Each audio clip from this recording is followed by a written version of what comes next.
प्राचीन काल में एक नदी के किनारे बसा नगर व्यापार का केंद्र था। फिर आए उस नगर के बुरे दिन, जब एक वर्ष भारी वर्षा हुई। नदी ने अपना रास्ता बदल दिया। लोगों के लिए पीने का पानी न रहा और देखते ही देखते नगर वीरान हो गया। अब वह जगह केवल चूहों के लायक रह गई। चारों ओर चूहे ही चूहे नजर आने लगे। चूहों का पूरा साम्राज्य ही स्थापित हो गया। चूहों के उस साम्राज्य का राजा बना मूषकराज चूहा। चूहों का भाग्य देखो, उनके बसने के बाद नगर के बाहर जमीन से एक पानी का स्रोत फूट पड़ा और वह एक बड़ा जलाशय बन गया। नगर से कुछ ही दूर एक घना जंगल था। जंगल में अनगिनत हाथी रहते थे। उनका राजा गजराज नामक एक विशाल हाथी था। उस जंगल क्षेत्र में भयानक सूखा पड़ा। जीव जंतु पानी की तलाश में इधर उधर मारे मारे फिरने लगे। भारी भरकम शरीर वाले हाथियों की तो दुर्दशा हो गई।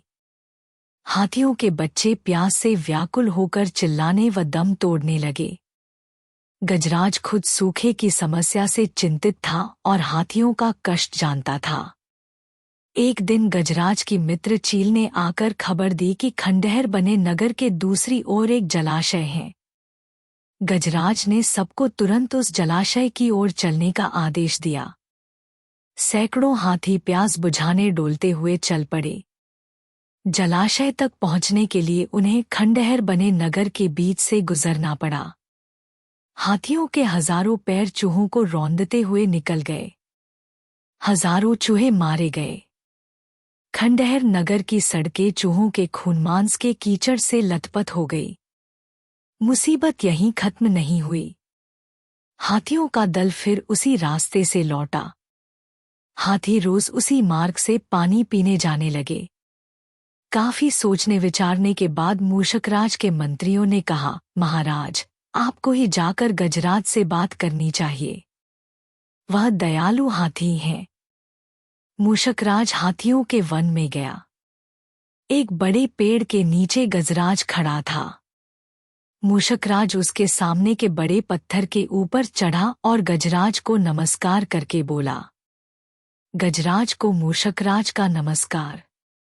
हे महान हाथी, मैं एक निवेदन करना चाहता हूँ। आवाज गजराज के कानों तक नहीं पहुंच रही थी।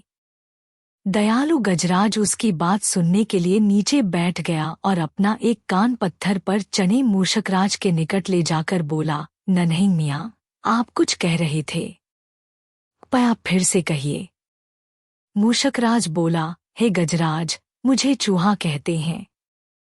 हम बड़ी संख्या में खंडहर बनी नगरी में रहते हैं। मैं उनका मूषकराज हूँ। आपके हाथी रोज जलाशय तक जाने के लिए नगरी के बीच से गुजरते हैं। हर बार उनके पैरों तले कुचले जाकर हजारों चूहे मरते हैं। यह मूषक सहार बंद न हुआ तो हम नष्ट हो जाएंगे। गजराज ने दुख भरे स्वर में कहा, मूषकराज, आपकी बात सुन मुझे बहुत शोक हुआ। हमें ज्ञान ही नहीं था कि हम इतना अनर्थ कर रहे हैं। हम नया रास्ता मोड़ लेंगे। मूषकराज कृतज्ञता भरे स्वर में बोला, गजराज, आपने मुझ जैसे छोटे जीव की बात ध्यान से सुनी। आपका धन्यवाद। गजराज, कभी हमारी जरूरत पड़े तो याद जरूर कीजिएगा। गजराज ने सोचा कि यह नन्हा जीव हमारे किसी काम क्या आएगा, सो उसने केवल मुस्कुराकर मूषकराज को विदा किया। कुछ दिन बाद पड़ोसी देश के राजा ने सेना को मजबूत बनाने के लिए उसमें हाथी शामिल करने का निर्णय लिया। राजा के लोग हाथी पकड़ने आए। जंगल में आकर वे चुपचाप कई प्रकार के जाल बिछाकर चले जाते हैं। सैकड़ों हाथी पकड़ लिए गए।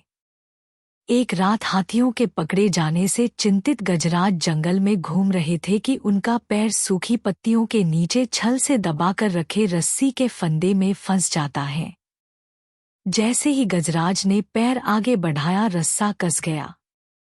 रस्से का दूसरा सिरा एक पेड़ के मोटे तने से मजबूती से बंधा था। गजराज चिंघाड़ने लगा। उसने अपने सेवकों को पुकारा, लेकिन कोई नहीं आया। कौन फंदे में फंसे हाथी के निकट आएगा। एक युवा जंगली भैंसा गजराज का बहुत आदर करता था। जब वह भैंसा छोटा था तो एक बार वह एक गड्ढे में जा गिरा था। उसकी चिल्लाहट सुनकर गजराज ने उसकी जान बचाई थी। चिंगाड़ सुनकर वह दौड़ा और फंदे में फंसे गजराज के पास पहुंचा। गजराज की हालत देख उसे बहुत धक्का लगा। वह चीखा, यह कैसा अन्याय है। गजराज, बताइए क्या करूं? मैं आपको छुड़ाने के लिए अपनी जान भी दे सकता हूं। गजराज बोले, बेटा, तुम बस दौड़कर खंडहर नगरी जाओ और चूहों के राजा मूषकराजा को सारा हाल बताना। उससे कहना कि मेरी सारी आस टूट चुकी है। भैंसा अपनी पूरी शक्ति से दौड़ा दौड़ा मूषकराज के पास गया और सारी बात बताई। मूषकराज तुरंत अपने 20-30 सैनिकों के साथ भैंसे की पीठ पर बैठा और वो शीघ्र ही गजराज के पास पहुंचे। चूहे भैंसे की पीठ पर से कूदकर फंदे की रस्सी कुतरने लगे।